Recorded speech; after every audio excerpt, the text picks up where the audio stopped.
ఎవరైతే ఎల్బీ స్టేడియంలో before election meeting పెట్టారో 2 సార్లు విజయభాస్కర్ రెడ్డి ఓడిపోయారు, 2 సార్లు ఏమో చెన్నారెడ్డి ఓడిపోయారు, ఒకసారి రామారావు, ఒకసారి ఏమో వైఎస్ రాజశేఖర్. ఎప్పుడు ఎల్బీ స్టేడియంలో మీటింగ్ పెట్టద్దండి. ఎల్బీ స్టేడియంలో పెట్టినోడు అంతా ఓడిపోతారు మీటింగ్ బిఫోర్ ఎలక్షన్.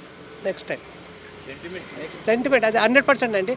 ఇంకోటి ఎల్బీ స్టేడియంలో మీకు తెలంగాణ వర్షం రావాలంటే మోనందోళ్ళ టోర్నమెంట్ పెడితే వర్షం వస్తుంది.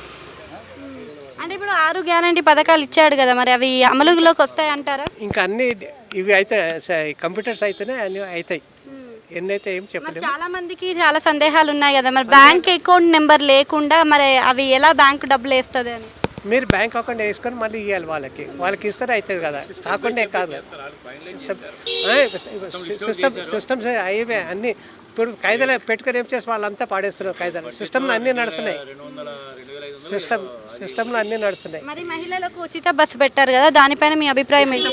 ఉచిత బస్సు గురించి అండి, ఇప్పుడు ఏం చేయాలంటే కర్ణాటకలో ఇది తమిళనాడులో ఏముంటుందంటే బస్ పాస్ ఇచ్చేస్తారు 30 అప్ 30 డౌన్. అది అట్లా పెడితే బెస్ట్. కానీ సిటీ లెవెల్ పెట్టాలి, డిస్ట్రిక్ట్ పెట్టుకుంటే అవుతుంది. నేను తెలంగాణ మొత్తం అయితే ఇప్పుడు ఎలక్షన్ తర్వాత ఎంపీ ఎలక్షన్ తర్వాత ఇవి అవుతాయండి. సో ఇప్పుడు మళ్ళీ రేవంత్ రెడ్డి పాలన బాగుందంటారు. ఇప్పుడైతే ప్రస్తుతానికి అయితే ఇప్పుడైతే వచ్చాడు కదండి రేవంత్ రెడ్డి, అయితే మంచి డైనామిక్.